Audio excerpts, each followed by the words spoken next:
Hi everyone, how are you? My name is Em and I'm the founder of Sustainable Life app. Sustainable Life app is an app for sustainable living made easy, and you can find it for free on both Apple and Android.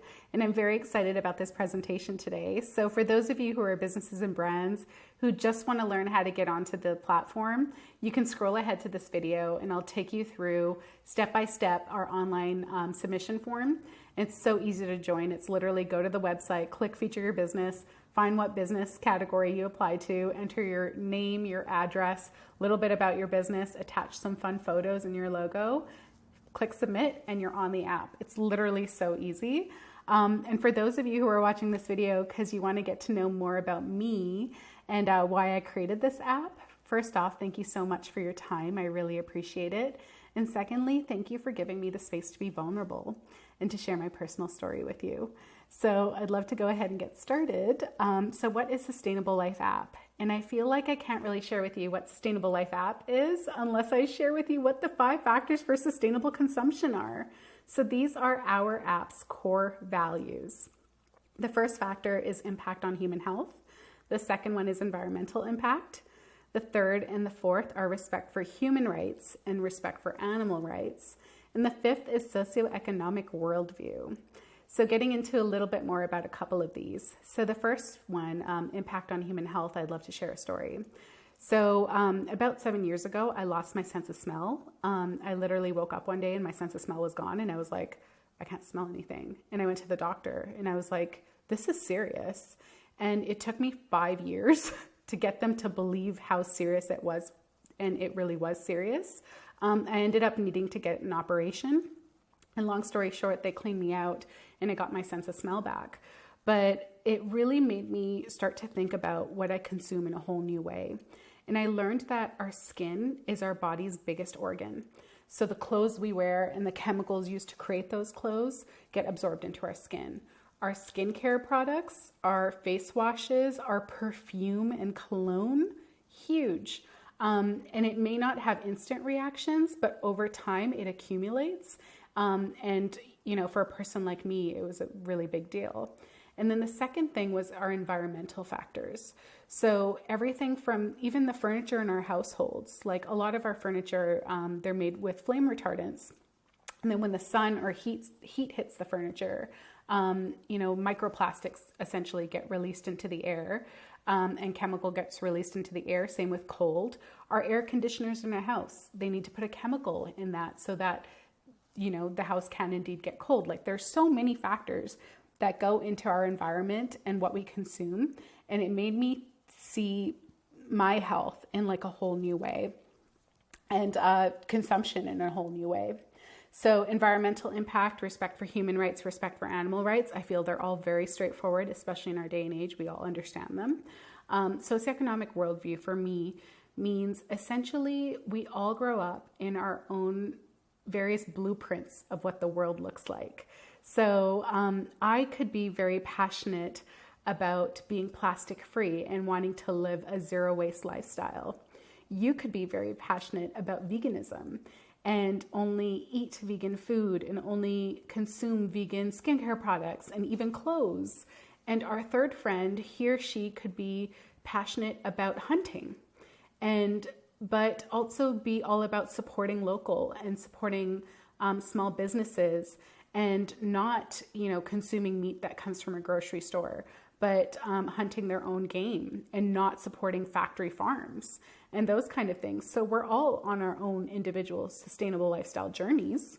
And our platform is all about being 100% non-judgmental. Because if we all do our own part in our own unique blueprint of the world and in our own way, our belief as a company is that it will only naturally have a positive ripple effect worldwide. And when we're consuming according to our values and we're on this journey, I find that when we master one thing, there's always a natural progression to get even better and better and better. So it's amazing when we're all on this journey, and it's only proper and I think ideal to respect one another in that journey by being non-judgmental. So getting a little bit more about me and who I am. So I was born in Canada Vancouver, Canada, to be specific. And this is a photo of me with my grandmother. My grandmother is the sweetest, sweetest soul ever. And this is me with my favorite outfit growing up as a kid. So I used to love this outfit. My mom says I wore it like pretty much every single day. That's me with my favorite doll. And the reason I'm showing this photo is because I just love how much the world has changed. So if I was born today, what would my doll have looked like? I doubt my doll would be, like blonde hair, blue eyes type of a thing. And that would be what the world showed me was beautiful. Nowadays, there's so much else. That's not the point of the app, but like, I just wanted to share that because I just love looking at this photo and like, that really was what my childhood was in like a perfect photo. And the real reason why I kind of created this app in the start of my journey all started when I took a trip to India with my parents when I was younger. So this is a photo of me on that trip with my siblings and then my parents. And essentially in that trip, we stayed at my aunt's home and I became really good friends with a young girl who worked in my aunt's house. And we became almost best friends and we played every single day. And one day, my dad sat me down with my aunt and my mom, and they basically told me that I could no longer play with this girl that was living in and working in my aunt's home. And I was like, well, I don't understand. Like, why can't we be friends? And my parents said that she grew up in a home that is in extreme poverty, and her parents can't even afford food for themselves. So she has to work in my aunt's home in order to send money back to her family in the village they lived in. And I knew she worked in the home, but I didn't necessarily understand. I guess in my head, I just thought it was like a family friend type of a situation or something like that.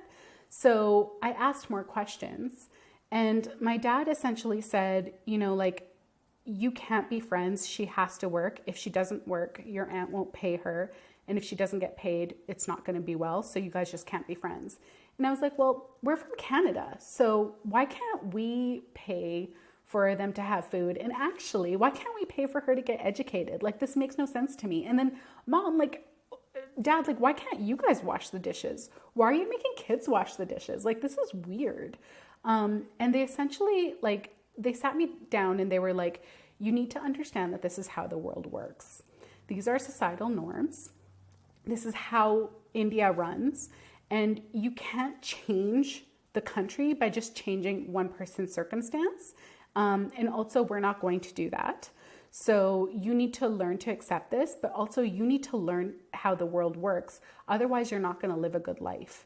And not live a good life in the sense that you're not going to be financially prosperous. That's not what they mean, but they just meant if you're going to be upset about this and not accept it, you won't be happy. So you need to learn to accept it. I wouldn't. I kept asking questions and I kept bugging them. And my dad's solution to the problem was to take us on a road trip and basically show us the rest of India. So this is a photo of me with my parents and all of us. I think this was taken at the Taj Mahal or in Rajasthan. And basically after that road trip, we ended up going straight to the airport and then back home to Canada because obviously they didn't want to put me back in that situation where I would keep asking them questions. And I think I gave them a bit of a hard time. But what ended up happening was I became a bit of a human rights activist growing up. So when I was in high school, I was a part of Amnesty International. I was a part of Red Cross. I was a part of Free the Children. And I was a youth leader in a lot of those organizations. But when I graduated high school, I wanted to become a filmmaker because I was so passionate about media. And the majority of my life, I've been working in film and television. So when I graduated film school, I decided to go back to India and create a documentary about child labor. And my big question that I was going to ask was, how can we reasonably and logically end child labor? And 18, 19-year-old me truly did believe that I would come back with an answer, tell everybody, and we would change the world. I honestly believe that. So who I was going to interview for this documentary was 3 really amazing people. One is the Dalai Lama. The second is Vandana Shiva.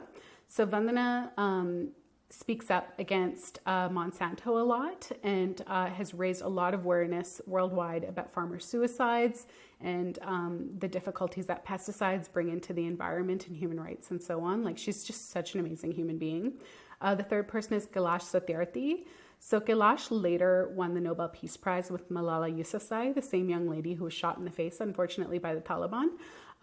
But these three, I believed, would have the answer to my question, or I would get their combined answers and I would be able to present it to the world and be like, look, you guys, this is how we can create real change.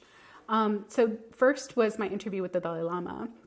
So unfortunately, the day before my interview with the Dalai Lama, I got a call from his PR rep or his press secretary, Tenzin. And Tenzin called me and said, hey, Mangla, I'm really sorry, but we have to cancel your interview with the Dalai Lama tomorrow. And I was a young 19-year-old girl in some Himalayan village in India, sitting in a hotel room preparing for my interview the next day. So let me just paint that picture for you. And I get this call and I'm like, no, there's no way we can cancel this interview. I booked it 8 months in advance and I've been working so hard. I'm preparing my questions right now. You can't cancel on me tomorrow. I'm a young woman who traveled all on her own. You need to understand, this is huge. You can't cancel this on me. And he was like, I understand, but there's nothing I can do. It's not just this interview with you that we're canceling.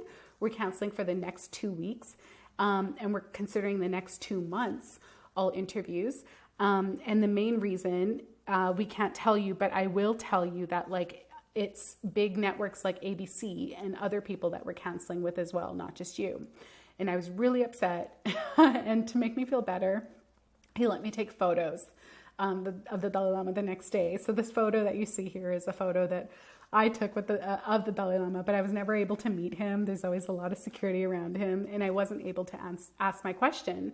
But I do want to, get the interview finally when I go back to make this film soon. What I will show you is a couple weeks later, I was sitting in Punjab and I was reading the Punjab Kesari at the time, which is a newspaper. And I came across an article, and the article was essentially saying something like, a high-ranking monk in the Dalai Lama's ministry was discovered to be a Chinese government spy. And the date in that particular article was the exact day that Tenzin called me on the phone. So I picked up the phone and I was like, Tenzin, is this why you canceled? And he's like, well, yeah, that's why we canceled, but I couldn't tell you that because it wasn't made public yet. And I was like, okay, can I come back and can I do the interview? And he was like, no, it's canceled. We're not doing any interviews for the next couple months. Maybe later if you ever visit India again, we'll see. So while I was kind of preparing this presentation, I decided to Google, and I found this article on tribuneindia.com from 2006, actually. You can see right here, it's from 2006.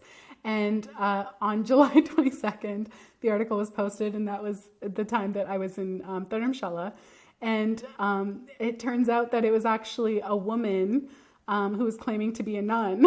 And it's really fascinating, all this stuff, going back and thinking about it, because this whole time I thought it was a high-ranking monk in his monastery, but it turns out it was somebody else. And I guess she was trying to, discover the secrets in the monastery.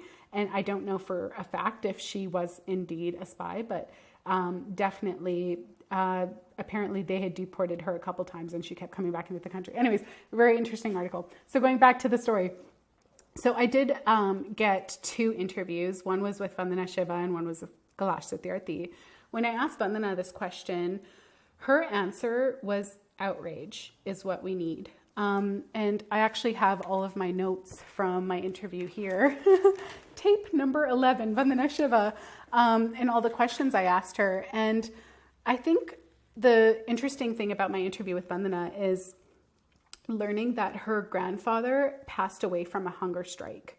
And he was striking for, essentially he wanted to build, I think it was a girls' college. And it was the day after he passed away from the hunger strike that the president of the union or whatever finally listened to his query, but he had already passed away. But imagine being the granddaughter of someone who passed away from a hunger strike, right? And her father was an environmental conservationist and her mother was a farmer. So it really helped me understand Vandana and her personal blueprint of the world. And especially now after the Black Lives Matter movement and such, outrage and such, I do definitely understand her perspective. But back then, as a 19-year-old me, I was very much a Gandhi girl, ahimsa and peace. So I didn't really understand outrage and protesting. I felt there was another way to go about it. So after that interview with her, I kind of felt like that's not it for me. And I went and I interviewed Kailash Satyarthi. So Kailash's answer was education. And my stress for that was reasonably and logically, even for Vandana's answer. Like I was like, well, you guys live in a country like India and you have the caste system and industrial revolution, and there's a lot of like selfishness in the world. So how can we get people to change their mindset? Like that doesn't, I don't get it. So when he said education, I went, okay, that makes sense to me. Like, what's the plan? And he kind of like rolled out a bit of a plan, and I was like, okay, how's it being implemented? And I was like, when will it be implemented? And blah, blah, blah. And I finally kind of understood that these people are running their own individual organizations. And Kailash's obviously is more so towards ending child labor, of course, because he saves kidnapped child laborers, rehabilitates them, and sends them back home to their families. But, they have their own particular blueprint of the world. So just because I have the question doesn't necessarily mean that they had the right solution right there and then. So I returned back to Canada, very disheartened that I didn't have the answer. And I think I left a girl and I came back a woman when I was researching that documentary. And I also returned back to a family that was like, hey, we don't understand you being a documentary filmmaker. You should be a lawyer. Like you should have a real job. So it took me like 15 years just to prove that I could succeed in my industry. And my focus went off of the documentary and into becoming a successful producer and director for film and television. And I've directed many programs that have been broadcast on television and been a producer for multiple lifestyle shows. And I love what I do, and content creation really is my passion. But when I sat down all those years later and I went to kind of finish making the documentary that I started, I realized that it wasn't about child labor anymore. It was about sustainable consumption. And when I went back to finish making that documentary, that's when the 5 factors came to be. And I thought this would be a documentary series, but 30-something-year-old me, yes, I know I look very young, thank you very much, but 30-something-year-old me didn't believe that a documentary could change the world anymore. So when I sat down and I had all these 5 factors in front of me, I was very amazed. And I do still want to make the documentary film, believe me, and I will.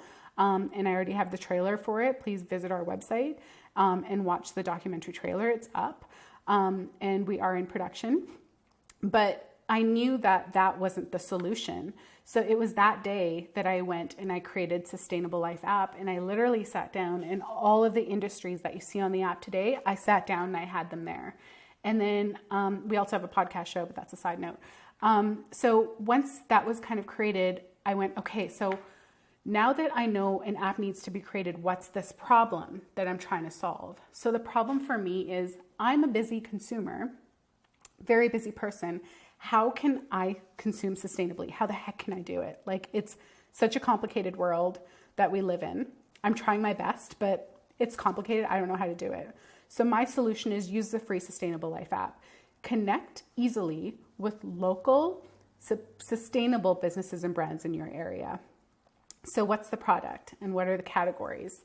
So the categories that I have listed on the app is local retail, so boutiques, zero waste stores, cafes and restaurants, grocery stores, local farms, salons and spas, hotels and eco-travel options like tours, event venues, and eco-service providers. So event venues I love because, who doesn't want like a cool birthday party where they compost?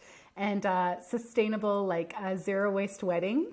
Wow, how cool would it be just to like find an event venue in Spain if you were creating like a wedding in Spain or something like that. You wanted to go zero waste. I really want this app to be something that you can use at home and while you travel. So community deep, countrywide, nationwide, worldwide, as it grows. I'm really excited about it. And eco-service providers, like what if you get a new dog and you want a dog groomer that uses green products? And same with like makeup makeup artists and those kind of things too. And naturopaths, like everything can go under eco service provider. Your local zero waste delivery service, eco service provider. And the online shopping section I think is really great because it's direct to consumer brands. So when you click on it, you see everybody who delivers to your country while you're using the app. And then you get coupon codes so that you can buy direct through them and then also learn so much more about the brand. And we do an analysis, they do a self-evaluation on the 5 factors. It's really amazing. So getting into the product. So this is what the app looks like. You click on the various sections. So in this section, I clicked on local retail.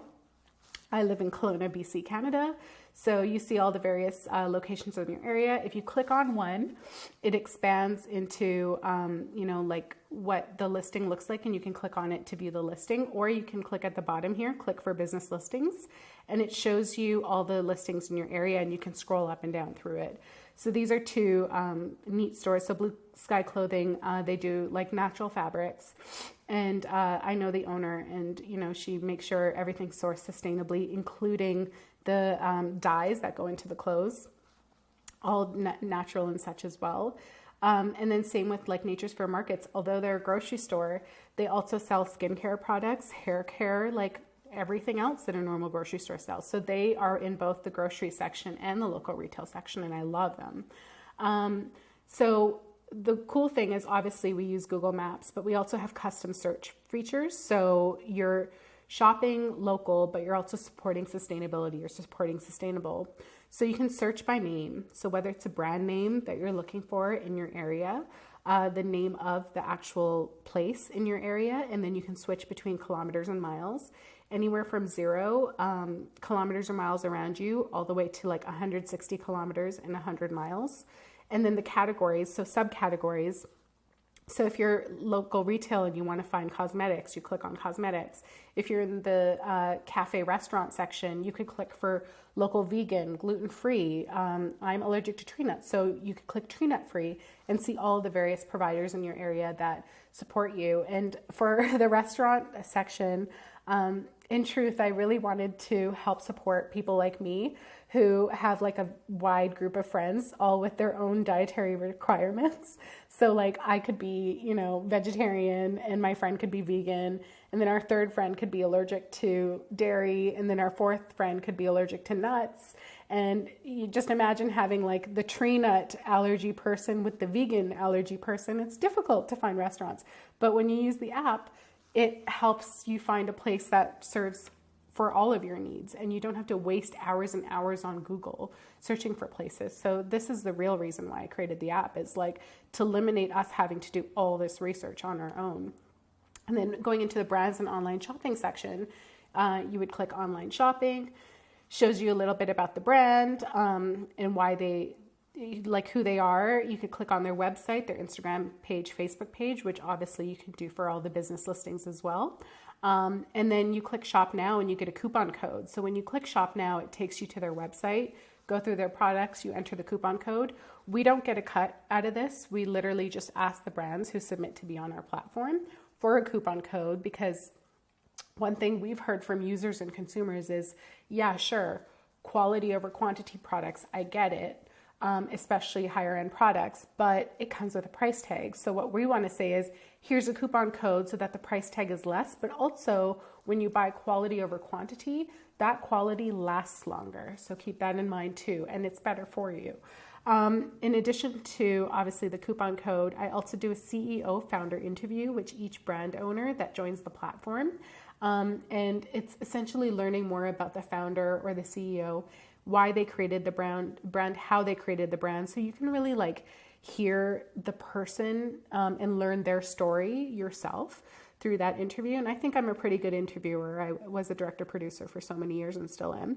And then we have the 5 factors for sustainable consumption. So we do an analysis based on their application form and everything that they send us, including the product they send us. We look at everything from like how they shipped it. And is there plastic in there? If there is plastic in there, what's the reasoning for it? Like I had one brand, she mentioned in her application form, she goes to local grocery stores and she gets all their leftover plastic that they get from their shipping. And then she reuses that to ship. So that's her particular value set.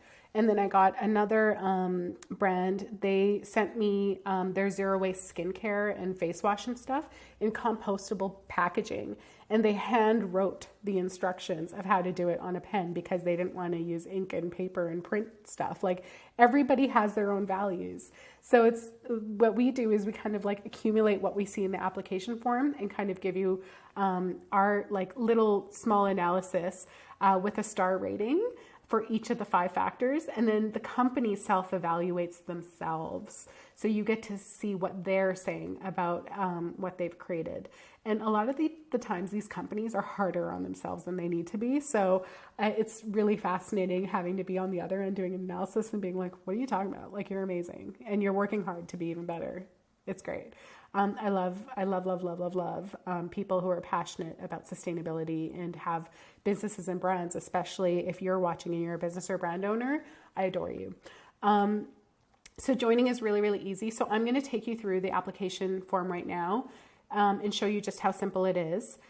So let's go to our website. So www.sustainablelifeapp.com.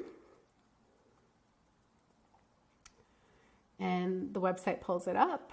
My internet's just a little bit slow today, but you can look at my hair flowing around. So much fun. So going to feature your business, and you can see all the various categories that you can feature your business in.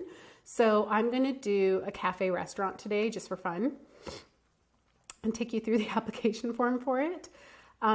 So obviously you want to make sure that you feature your business with love, grammar check, all that kind of stuff. It's a very simple form. So let's say I have a cafe restaurant. You can bring your own container, and I'm going to click on, we're farm to table. We have gluten-free options. We have a genderless washroom on site. And then just like a lot of things that apply to my particular restaurant. So we have organic options. We have vegan, vegetarian options, tree nut free options, soy free, plant-based, peanut-free, that kind of a thing, right? So you go through it and you see what it is that you sell, no matter what industry you're in. So if you're in retail, you would select the type of products you sell and those kind of things too. And then I'm going to go A, B, C. Oh, I already have it here. Vegan restaurant. I'm going to say, vegan restaurant. And then I'm going to say veg restaurant because I just want to make sure it's here. So I'm going to say 1-5, whatever, making this up, Government Street. And then I'm going to say we're in Los Angeles, California, and then 90210. But you could very easily, let's say you're in Canada. So you could be in Toronto, Ontario. And then I'm going to make up a postal code. All right. And then what's my, so vegan at gmail.com. Maybe let's just be restaurant. Vegan. Okay. So tell us about your business. So easy. You can just copy paste it from your Facebook page, your website. A lot of you guys have this already. So I'm just going to say we're a vegan restaurant with farm to table values, and we are excited to have you come visit us. But obviously yours will be very, very longer. I'm just doing this for the sake of time. So website, veganrest.com. Restaurant. I'll be official. All right, so we're going to change this. See now, like computers nowadays, right? Like you can, you don't even have to do work. They just fill it out for you. So, okay, vegan restaurant, vegan. Okay, so going into uploading photos, you can upload a maximum of 5 photos. So my suggestion is to make sure that you have all of your photos ready to go. So I have a folder here for ABC Sustainable Business, and I created a logo, so ABC Vegan Restaurant. I have an exterior photo. I highly suggest putting an exterior photo. That's totally your call, but I like seeing what a restaurant looks like from the outside. I have some healthy food option. I have some hearty food options. I have some sweet options because who doesn't love a vegan donut? So I'm going to attach all of those, and then I'm going to agree to the terms and conditions and verify that I'm an authorized representative of this business. And the coupon code is, if you're a business who suffered from the effects of COVID-19 and you're honestly struggling financially, email me, contact@sustainablelifeapp.com. I will send you a coupon code. We will waive the fee because first and foremost for us is building this community. If you are a business that can support the growth of our app, and it's honestly just a $97 one-time fee.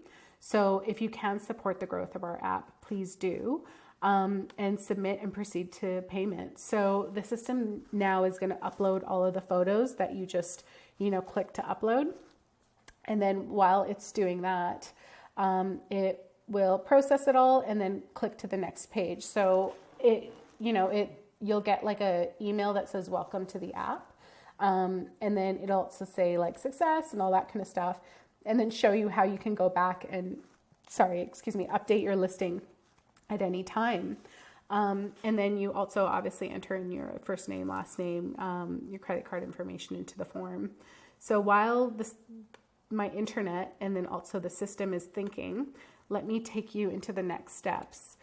So if you need to contact me, my email is contact@sustainablelifeapp.com. Website is www.sustainablelifeapp.com. And so I wanted to kind of go back into why I created this app.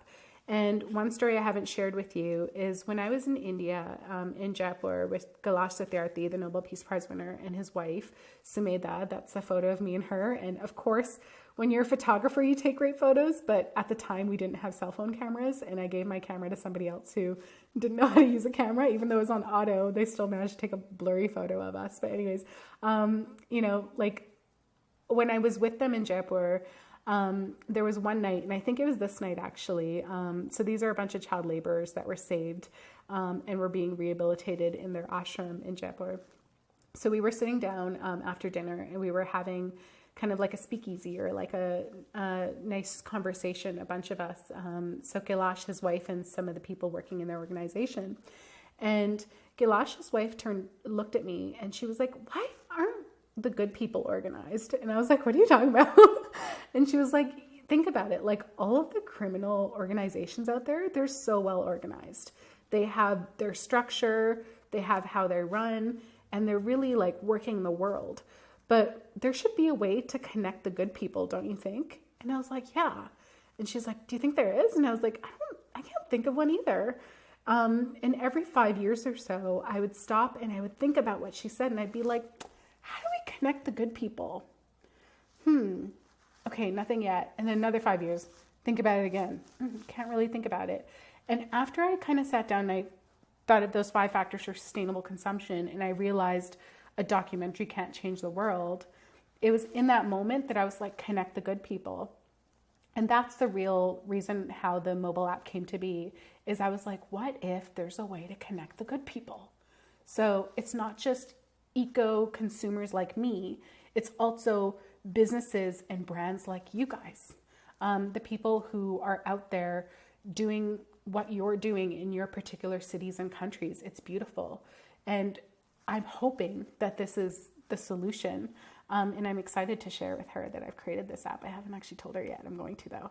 And if you're wondering, like, do people even want this? So I was on Facebook, and I got a notification one day, and it was in a vegan group.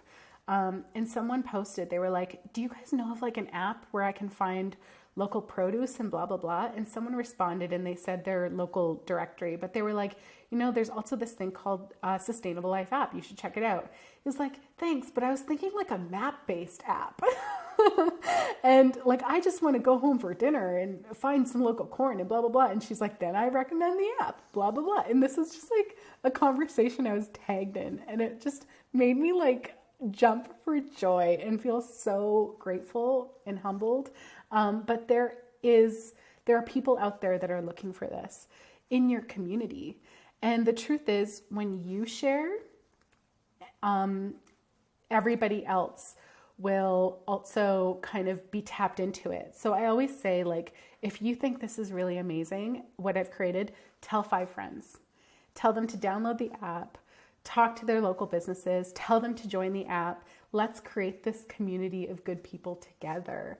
So, I say also follow us on Instagram and Facebook, and Sustainable Life App, or Sustain Life App on Twitter, and Sustainable Life App on Instagram and Facebook.